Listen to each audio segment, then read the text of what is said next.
ఇక్కడ లారెన్స్ బిష్నోయ్ గురించి మనం తెలుసుకోవాల్సిన ఇంట్రెస్టింగ్ ఫ్యాక్ట్స్ కొన్ని ఉన్నాయి. ఎన్నో మర్డర్ కేసులో ఆయన ఇన్వాల్వ్ అయి ఉన్నా, ఎన్నో బ్లాక్‌మెయిల్ కేసులో ఇన్వాల్వ్ అయి ఉన్నా, ఆయన ప్రత్యేకంగా సల్మాన్ ఖాన్‌కి, లారెన్స్ బిష్నోయ్‌కి ఉన్న కాంట్రోవర్సీ మనకు తెలియాలన్నమాట. 1998 ఆ టైంలో సల్మాన్ ఖాన్ వాళ్ళు 'హమ్ సాత్ సాత్ హై' అనే సినిమా షూటింగ్ కోసం రాజస్థాన్‌కెళ్తారు. అక్కడ కృష్ణ జింకలు బ్లాక్ బక్స్‌ని సల్మాన్ ఖాన్ చంపేస్తాడనమాట. బిష్నోయ్ కమ్యూనిటీ ఏదైతే ఉందో వాళ్ళు 15థ్ సెంచరీ గురు జంబేశ్వర్‌ని ఫాలో అవుతుంటారు. ఆయన 29 సూత్రాలు చెప్తారనమాట.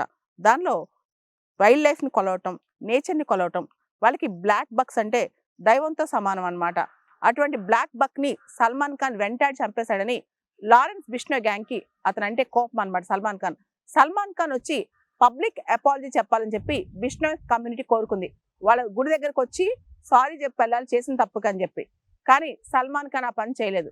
దాంతో లారెన్స్ బిష్నోయ్ సల్మాన్ ఖాన్ కూడా చంపడానికి టార్గెట్ పెట్టాడు. సల్మాన్ ఖాన్ ఈ రోజు కూడా భయంతో బతుకుతుంటాడనమాట. ఏ రోజైనా సరే బిష్నోయ్ గ్యాంగ్ తను ఏదైనా చేయొచ్చని చెప్పి సల్మాన్ ఖాన్ భయం అన్నమాట.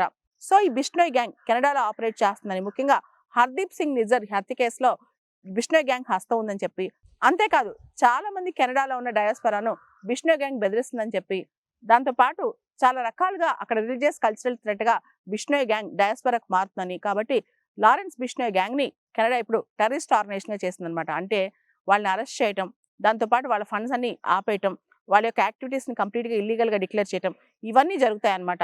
సో కెనడా ఇప్పుడు ఇలాంటి చర్య తీసుకోవడం అనేది ప్రపంచం మొత్తం ఒకసారి అసలు ఈ బిష్నోయ్ గ్యాంగ్ అంటే ఎవరని చెప్పి అందరూ ఇప్పుడు తెలుసుకుంటున్నారు.